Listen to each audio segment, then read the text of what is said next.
Vamos falar sobre quem? Tiago, o nome mais bonito na face dessa terra, o nome divino. Só não digo que é inspirado porque estaria cometendo uma heresia.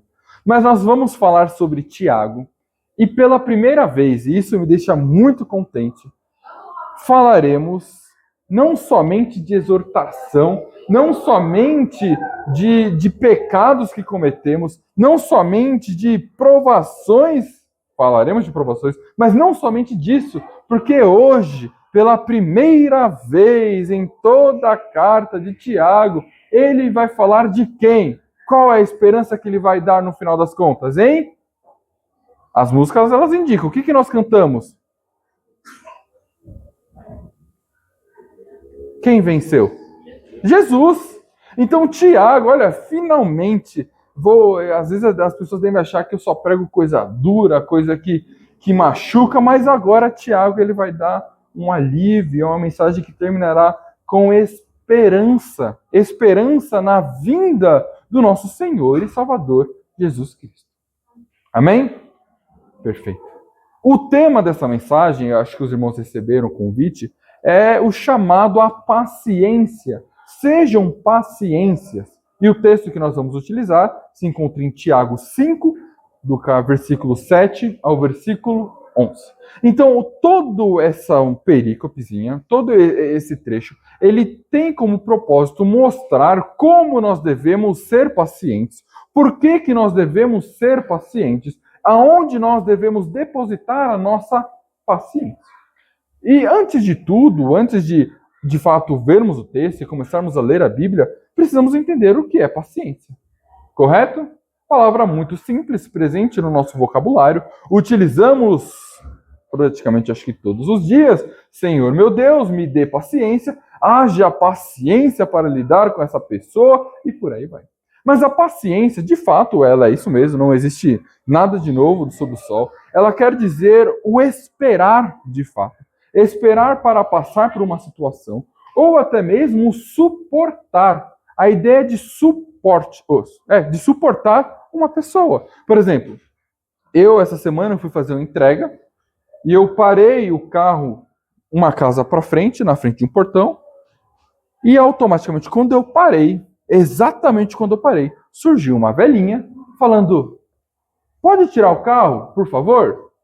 Eu falei, posso, a velhinha foi educada comigo, tudo bem. Quando saiu a moça onde eu iria fazer a entrega, a velhinha simplesmente, sem mais, sem menos, não existe motivo, xingou a moça. Palavras que eu não vou utilizar agora. Essa moça tem que ter muita paciência com essa senhorinha.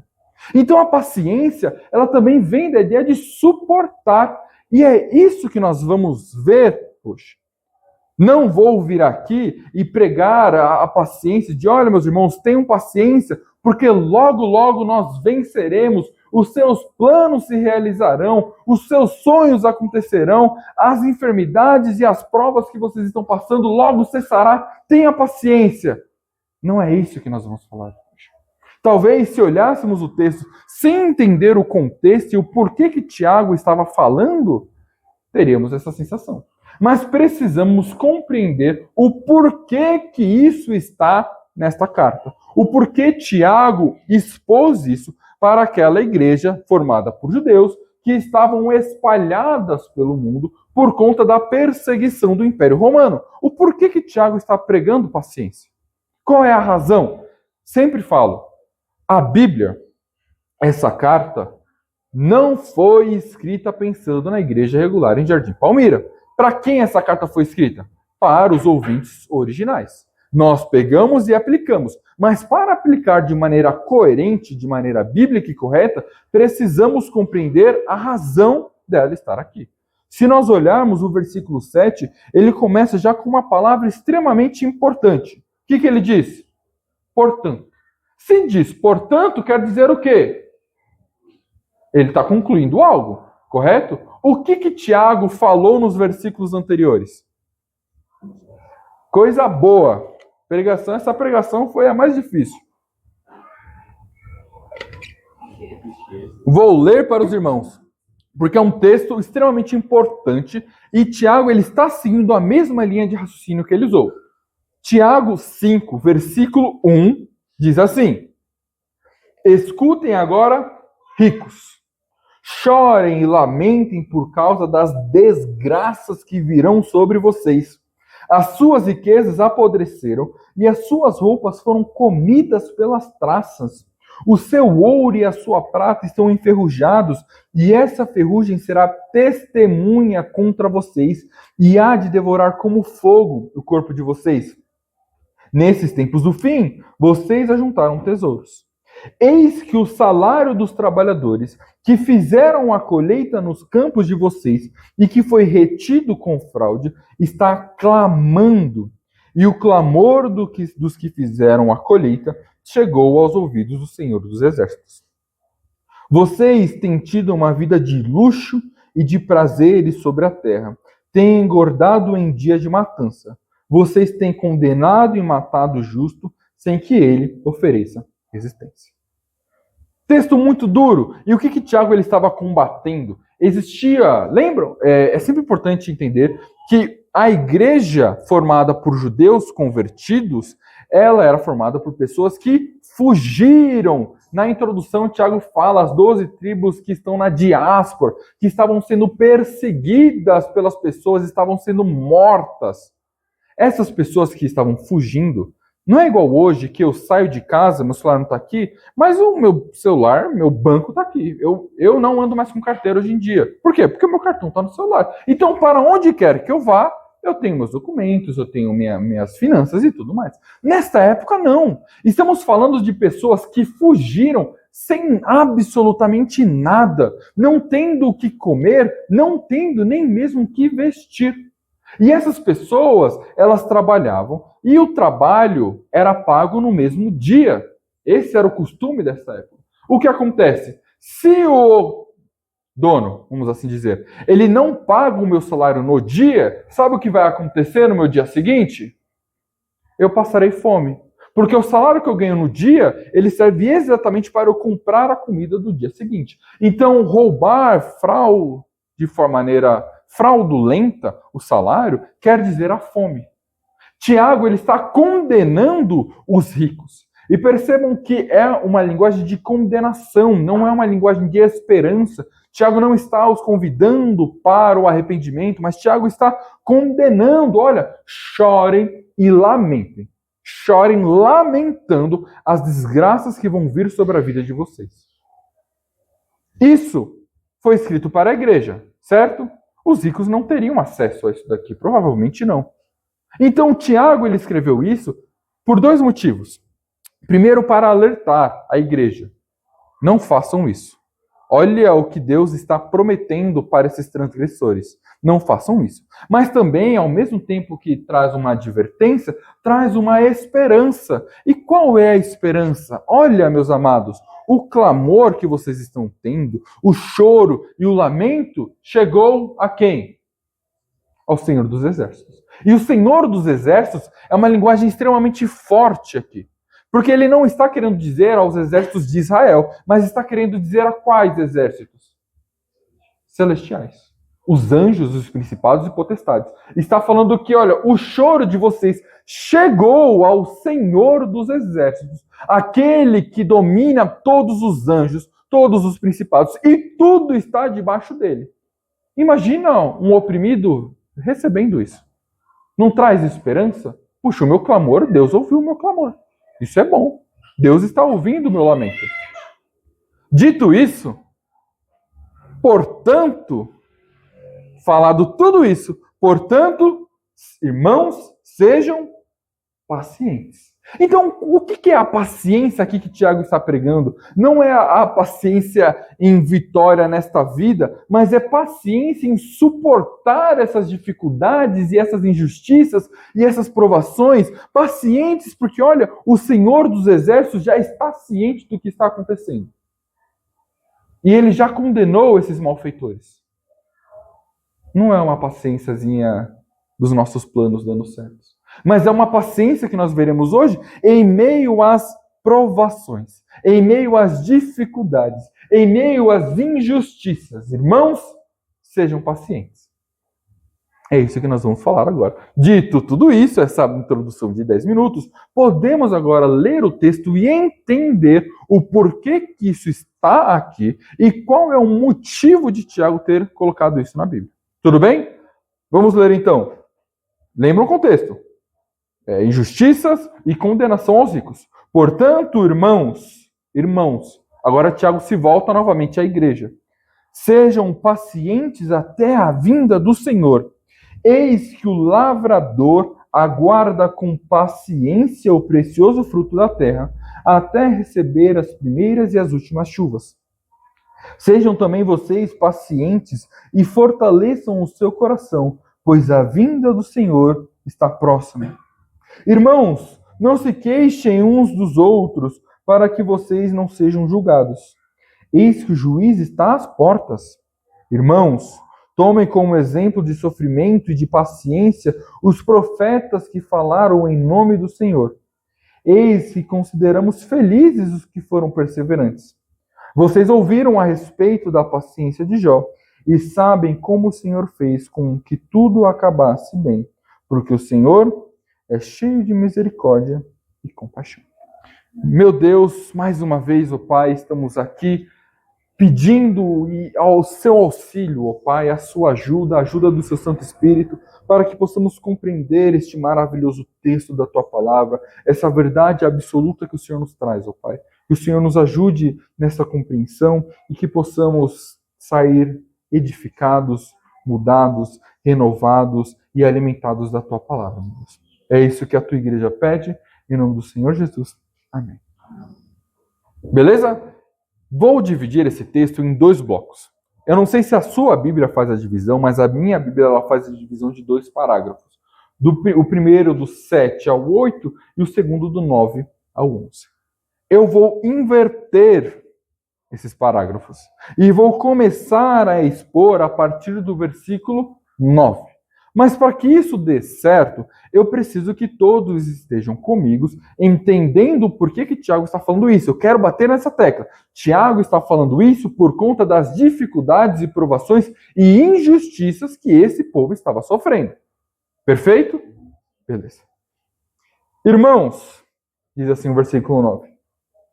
Não se queixem um dos outros, para que vocês não sejam julgados.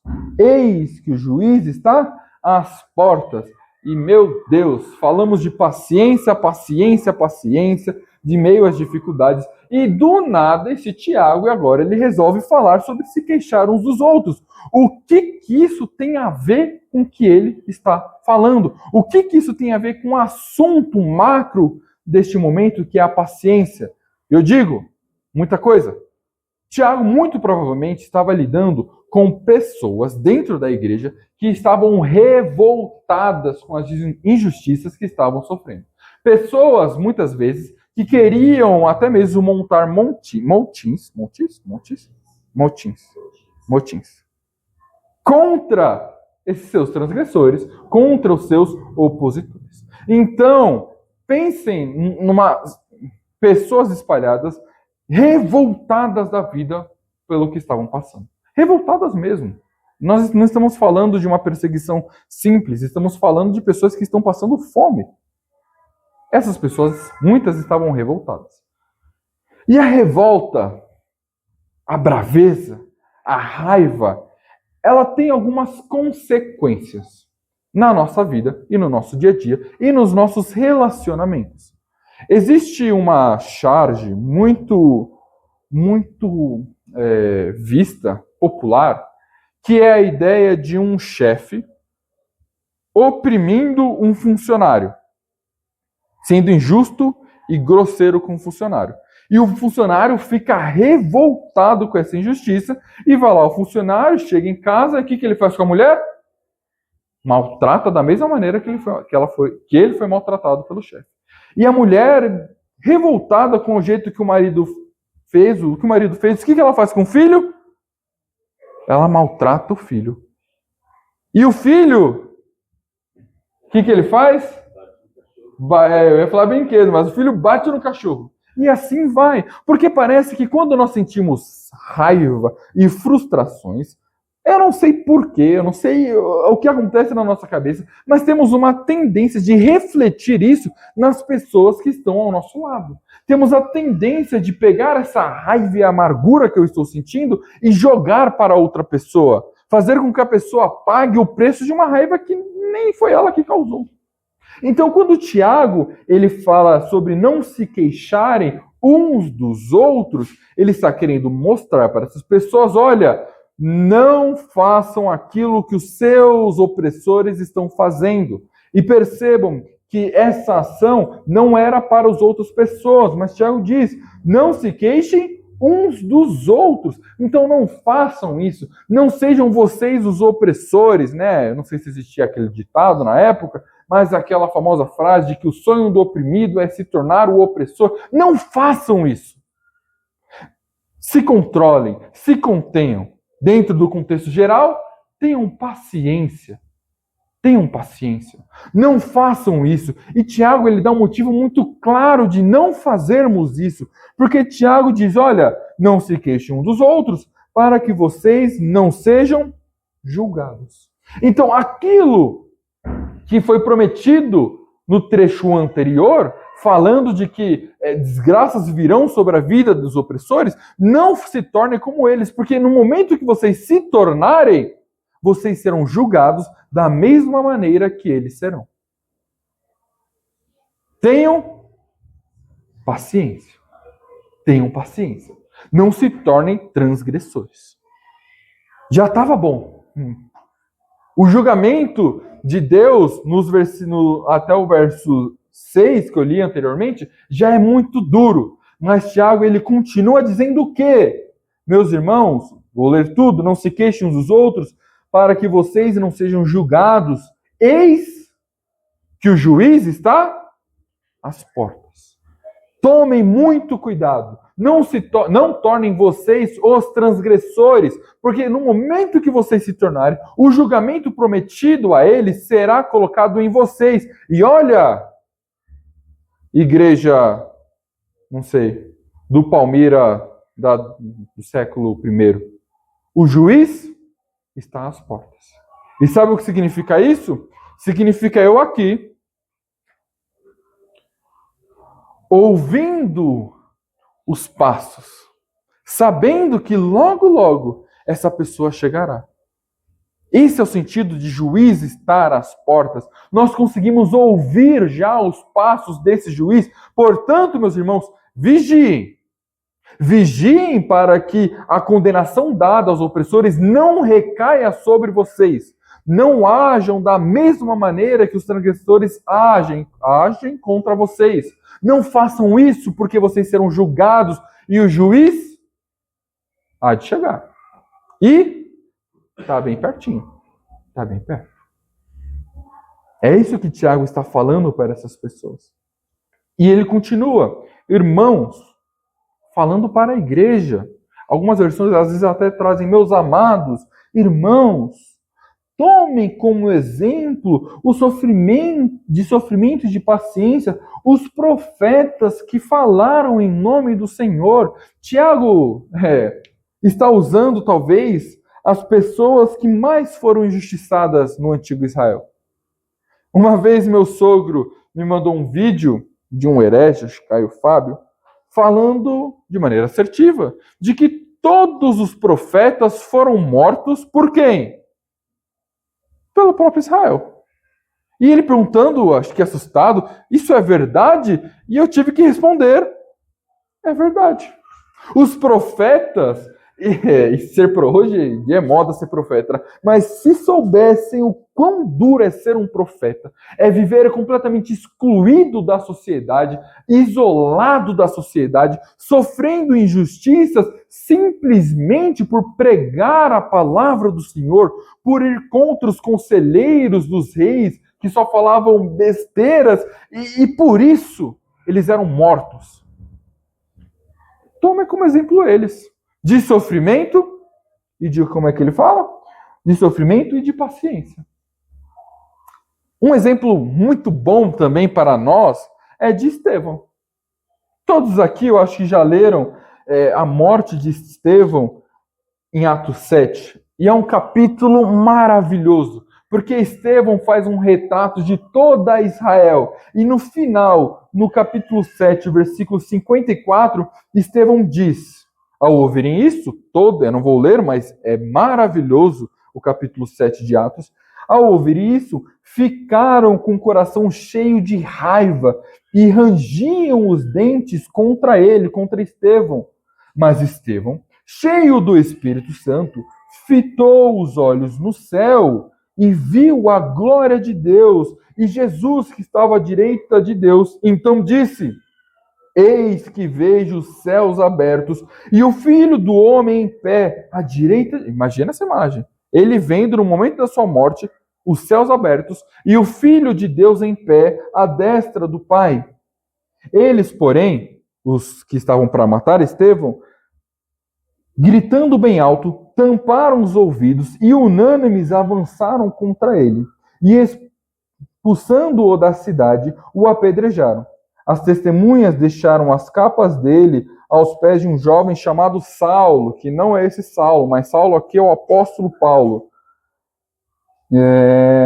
Contra ele, e enquanto o apedrejavam, ou seja, Estevão estava sendo morto pelo simples fato de pregar e não se curvar aos judeus, Estevão disse, orando, no momento de injustiça, no momento que ele estava sendo morto, ele disse: Senhor Jesus, recebe o meu espírito. Então, ajoelhando-se, gritou bem alto: que mate todos esses que estão me matando, que o Senhor os puna.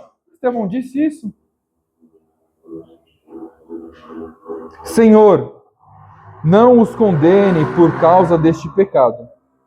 E depois que ele disse isso, morreu. Um mártir de tantos outros. A história da igreja é repleta de pessoas que morreram por anunciar o evangelho. Pessoas que sofreram injustiças, mas mantiveram-se pacientes. Tomem essas pessoas como exemplo. Eis que consideramos, versículo 11, eis que consideramos felizes os que foram perseverantes. Não olhamos para essas pessoas e olha como essa pessoa foi maravilhosa em suportar essas provações, em serem mortas, e mesmo no momento de morte, ela ainda conseguia ter piedade das pessoas. Isso não olhamos com outros olhares, felizes e contentes pela atitude dessas pessoas? Não precisamos ir tão longe. Em diversos momentos surgem vídeos de cristãos na África sendo mortos por pregar o evangelho. E não olhamos, obviamente, com tristeza, mas puxa, que maravilhoso é a pessoa, mesmo estando à beira da morte, não se recusar a adorar ao nosso Deus. Pois bem, tomem essas pessoas como um exemplo de perseverança e paciência. Como nós reagiríamos a essa situação? Como nós iríamos reagir às injustiças? Como nós reagiríamos no lugar de Estevão? Será que com revolta? E querendo fazer justiça com as próprias mãos? Ou, mesmo nestes momentos, ter paciência, ter perseverança? Percebam que quanto mais eu falo, mais a paciência, ela não quer dizer somente o esperar. Ela quer dizer o que também? Confiar. Estevão estava confiante em Deus. Não titubeou em nenhum momento.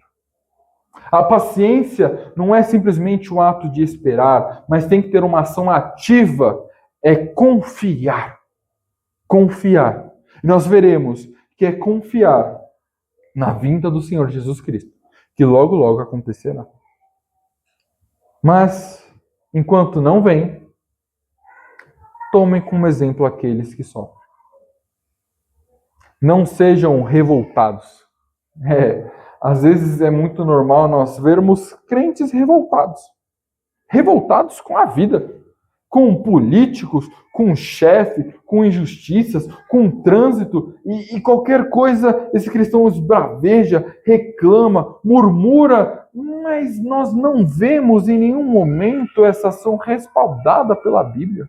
Nós não vemos em nenhum momento a revolta por uma injustiça, seja até de um governante, respaldada pela Bíblia. Na verdade, a Bíblia prega completamente o oposto. Jesus prega completamente o oposto, quando até mesmo ele diz no Sermão do Monte, olha, bem-aventurados humildes de todo o coração, ou seja, bem-aventurados aqueles que são humilhados, injustiçados.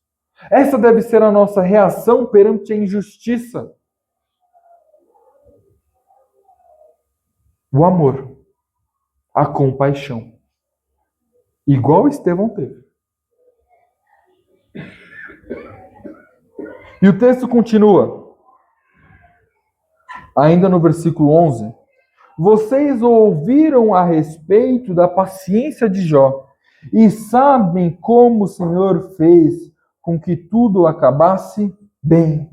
Porque o Senhor é cheio de misericórdia e compaixão. Tiago ele usa um outro exemplo agora para eles seguirem.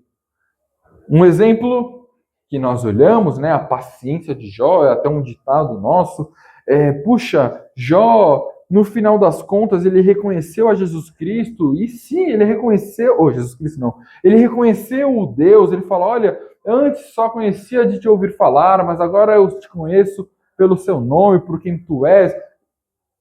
Mas Tiago, ele está falando do todo. Toda a história de um homem que era até então íntegro, e literalmente, meus irmãos, perdeu tudo. Não estou falando só de dinheiro, não. Não sei se importava tanto com dinheiro, mas ele perdeu, por exemplo, os seus filhos. E por mais que no livro de Jó haja um momento de braveza e de questionamento a Deus, e eu não sei até que ponto o questionamento a Deus é algo extremamente negativo, eu não enxergo dessa maneira, mas vemos que Jó não abriu mão da fé que ele tinha.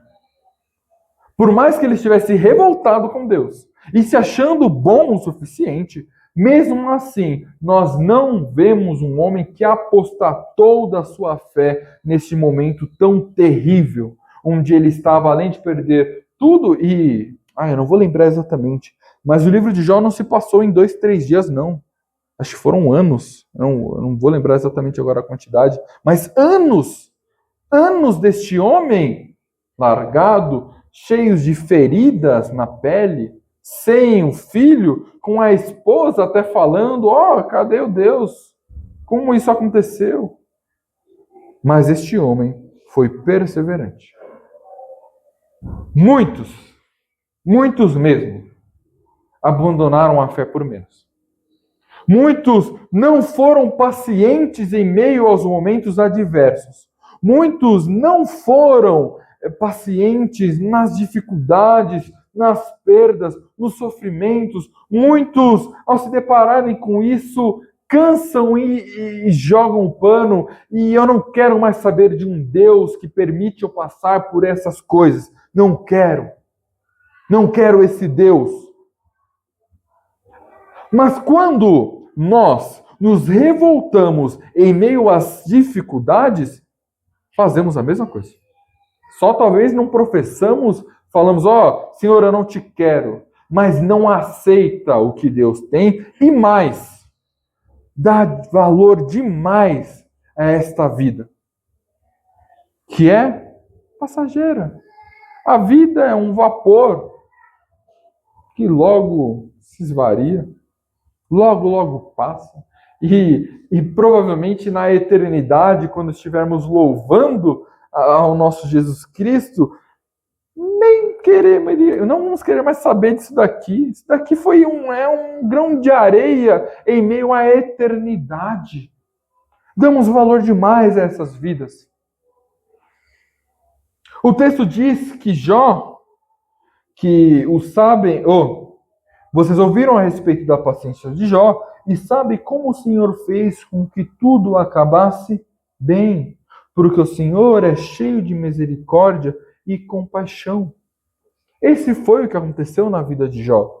Tudo foi restituído em dobro e glória a Deus por isso. Jó deve ter ficado muito feliz, mas às vezes isso não acontece com a gente. Mas não devemos nos apegar neste texto ao fato de que Deus restituiu tudo, mas que estamos falando de um Deus que é rico em misericórdia e compaixão. Tem um salmo de número 136, maravilhoso também. Vou ler só um pouquinho.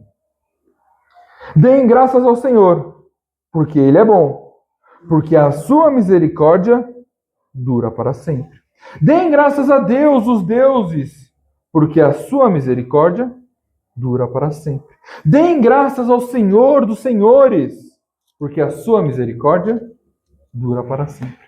Ao único que opera grandes maravilhas, porque a sua misericórdia dura para sempre. 26 versículos só mostrando a grandeza de Deus e mostrando que um Deus tão grande, ainda assim a sua misericórdia dura para sempre. E a misericórdia de Deus dura para sempre, não importa o momento de vida em que nós estivermos, não importa. Ainda assim Deus é misericordioso. Sabe por que Deus é misericordioso? Porque Ele pegou nós na lama do pecado, entregues aos desejos da nossa própria carne e pela tua imensa misericórdia se mostrou a nós. Deu o seu único filho para que morresse em nosso lugar. E esse filho ressuscitou. E a esse filho foi dado tanto poder nos céus quanto autoridade nos céus e na terra. Precisamos de algo mais nessa vida? Precisamos? Precisamos nos revoltar com as injustiças dessa vida? Precisamos nos importar tanto com este mundo a ponto, às vezes, de eu maltratar a minha esposa de tão bravo e revoltado que eu estou? Não! O não. Agora que eu percebi aquela vez que você falou que esse é o meu não. De não! Não, não precisamos disso! A vitória já está dada, meus irmãos. A vitória já está dada. Essa vida aqui pouco me importa. Eu só estou aqui para agradar ao meu Deus. E Paulo chega àquela conclusão maravilhosa de que, olha, meus irmãos, o viver para mim é Cristo. Ou seja, enquanto eu estiver aqui, o que é o meu viver? É Cristo. E o que é o meu morrer? É lucro. É lucro. Sejam pacientes e confiem nas misericórdias do Senhor, porque as misericórdias do Senhor duram para sempre. Vou voltar agora para o versículo 7. Portanto, irmãos, não portanto ao que nós acabamos de ver, portanto ao quê? As injustiças e roubalheiras, as mortes que vocês estavam sofrendo nos tribunais, tudo isso. Sejam pacientes até a vinda do Senhor. A data da nossa paciência tem um limite.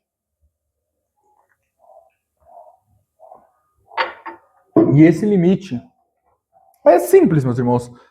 Está falando, ó, você só precisa ter paciência até a vinda do Senhor. Depois é só festa e glória, e se regozijar da presença do Deus vivo e louvar juntamente com os anjos a vitória do nosso Senhor Jesus Cristo. Enquanto esse período não chega, ó, nesse breve período de tempo aqui da nossa vida, sejam pacientes. Sejam pacientes até a vinda do Senhor. Não é muito, é pouquíssimo tempo. Alguns vivem mais, outros menos. A vida é curta. A vida é curta, é passageira, passa rápido. Dá para aguentar um pouquinho mais. Sejam pacientes, meus irmãos, em meio às injustiças. Sejam pacientes em meio às provas. Tenham como motivo de grande alegria as provações que tem passado. É o que Tiago diz no versículo de um alcatra, não vou lembrar exatamente. Sejam pacientes. Sejam pacientes. Assim como o lavrador... preciso ler, eu não li. Eis que o lavrador aguarda com paciência o precioso fruto da terra até receber as primeiras e as últimas chuvas. Ele está pegando essa paciência que eles deveriam ter e colocando no contexto deles. Olha, o lavrador não é paciente na primeira e na última chuva para colher os frutos. Ele não confia no Senhor, sabe que não depende dele, o que resta para ele é aguardar e esperar. Puxa, da mesma maneira, sejam pacientes. Da mesma maneira, esperem, confiem no Senhor. Não resolvam as coisas com as suas próprias mãos. Não achem que estão no controle, mas tenham paciência. É rápido, rapidinho. E no versículo 8 ele continua: sejam também vocês pacientes e fortaleçam o coração, pois a vinda do Senhor está próxima. Ele reforça a ideia aqui. Sejam pacientes e fortaleçam o coração. Fortaleçam o coração com o quê? Com as beldades desta vida, deste mundo que jaz no maligno, sobre o poder e uma vida luxuosa neste mundo? Não!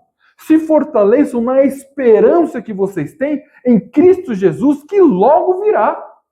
E esse Jesus está vindo, ele tem a ideia aqui de vindo julgar. É o contexto, né? Podemos achar que está falando do arrebatamento. Não, mas está falando do julgamento. Logo, logo Jesus virá. Por isso, meus irmãos, tenham paciência e fortaleçam. Encham o seu coração, encham o seu âmago, aflita, viva nela. Se encham disso, esqueçam das porcarias deste mundo, se esqueçam das felicidades que as pessoas acham que têm. Não, a felicidade não está aqui. Não está aqui. A felicidade é saber, pela glória de Deus, que Jesus Cristo veio, que Jesus Cristo venceu, que Jesus Cristo foi aos céus e logo, logo Jesus Cristo voltará e julgará e governará este reino, restabelecerá a ordem deste mundo caído.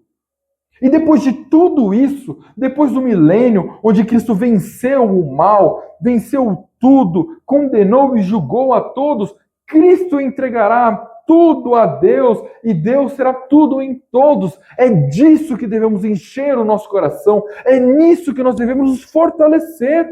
E o resto é resto, não me importa. Ixi, Vitor, mas e as dificuldades que eu tenho nessa vida? Pois é, meu irmão, tenha paciência. Tenha paciência. É só um cadinho só. Prometo que você não vai se lembrar disso. E mais. Porque se nós nos mantermos pacientes e fortalecidos no dia do julgamento, sabe quem nos chamará pelo nome e dirá: servo bendito, fez tudo o que eu mandaste? Sabe quem falará isso? Jesus Cristo. Aquele que nós louvamos e cantamos domingo após domingo. Se fortaleçam disso.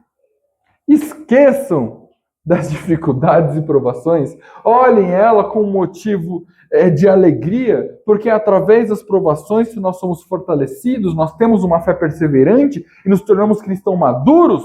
É através das provações que Deus trabalha em nós. Então sejam pacientes. Sejam pacientes, meus irmãos, porque a vinda do Senhor está... Sempre ouvi isso. Meus irmãos, Jesus Cristo pode voltar nesta noite, neste exato momento. Não foi dessa vez. Sempre fomos exortados sobre a vinda do Senhor. E essas pessoas, lá do ano 50, antes do ano 50 depois de Cristo, já eram alertadas sobre a iminente vinda de Jesus Cristo. E a pergunta é, Vitor, beleza, a Bíblia fala que Cristo está voltando há 2000 anos. Como a vinda dele está próxima? Não acontece nunca. Pois é, meus irmãos.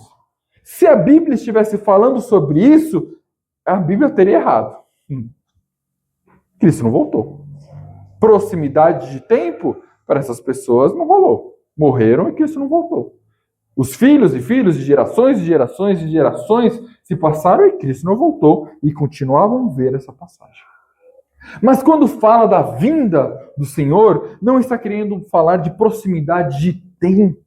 Não é isso que a Bíblia está nos falar. Mas ela está querendo dizer, olha, escute bem. Jesus já veio. Beleza? Cheque no plano. Jesus morreu e o sangue dele foi derramado por nós. Beleza? Cheque no plano. Jesus venceu a morte. Ressuscitou. Beleza? Jesus voltou aos céus e toda a autoridade foi dada a ele. Beleza? Cheque. O que falta para a volta de Cristo agora? Sabe o quê? Nada. Por isso que a vinda do Senhor ela está próxima. Meus irmãos, não falta mais nada para Jesus voltar. Tudo já foi concluído. O plano já está feito. Não existe mais nada a se fazer. Por isso, meus irmãos, a vinda do Senhor ela é próxima, iminente. A qualquer momento, Cristo Jesus voltará. Tem até uma musiquinha, né? Musiquinha antiga que diz: um dia lindo, a eterna glória que prometida está. Gozo e alegria posso então sentir, pois Jesus já está por vir. Jesus virá, outra vez aqui Jesus virá. Jesus virá mais uma vez aqui. E todos juntos, em um só louvor, cantemos nós. Cantemos todos, Ele é o nosso Senhor. Há algo mais precioso do que isso? Por isso, vigiem, sejam pacientes, não julguem, não maltratem para que vocês não sejam julgados, porque Jesus Cristo está voltando. A volta de Cristo Jesus, ela é iminente. Pode acontecer a qualquer momento, porque o nosso Salvador já venceu a morte. Não sei qual é a sua dificuldade. Não sei qual é a sua prova. Cada um aqui tem as suas dificuldades. Às vezes a sua dificuldade é uma dificuldade financeira. Às vezes é uma dificuldade de relacionamento. Às vezes é uma dificuldade de opressão mesmo. De injustiças. Não sei. Mas eu tenho uma certeza. Sejam pacientes, meus irmãos. Amem ao Senhor com tudo o que você tem. Não perca tempo com este mundo. Mas saiba que você tem uma esperança em Cristo Jesus. Saiba que não há nada a temer. Saiba que o nosso Senhor ouviu o nosso clamor. E Ele voltará e julgará aqueles a quem desonraram a Ele. Não tenha medo, não desanime. E para encerrar, eu queria ler para vocês um trecho de uma música que se chama Cansado, do Projeto Sola, que diz assim: elevo a Deus a minha voz e clamo. Elevo a Deus a minha voz para que me atenda. Assim como a corça suspira pelas correntes das águas, assim por ti, ó Deus, suspira a minha alma. Quando irei e me apresentarei diante da face de Deus? Compadece-te de mim, Senhor, porque eu estou angustiado. De tristeza se consome os meus olhos, a minha alma e o meu corpo. Até quando, Senhor, te esquecerás de mim? Será para sempre? Até quando esconderás de mim o teu rosto? Dá ouvidos, ó Deus, à minha oração. Não te escondas da minha súplica. As minhas lágrimas têm sido o meu alimento dia e noite, enquanto me dizem continuamente: e o teu Deus, onde está? Para onde me ausentarei no teu espírito? Para onde fugirei da tua face? Se subo aos céus, lá estás. Se faço minha cama no mais profundo abismo, lá estás também. Se torno as asas da alvorada e me detenho nos confins dos mares, ali a tua mão me guiará e a tua mão direita me susterá. Que Deus é tão grande como o nosso Deus? Tu és o Deus que opera maravilhas, e entre os povos tem feito notório o teu poder. Por que está abatida, ó minha alma? Por que se perturba dentro de mim? Espere em Deus, pois ainda o louvarei. A Ele, meu auxílio e Deus meu. Lance os cuidados sobre o Senhor e Ele o susterá. Jamais permitirá que o justo seja abalado. Sejam fortes e que se revigore o coração de todos vocês que esperam no Senhor. Meu Deus, não merecíamos isso. Não merecíamos, ó Pai, o teu Filho.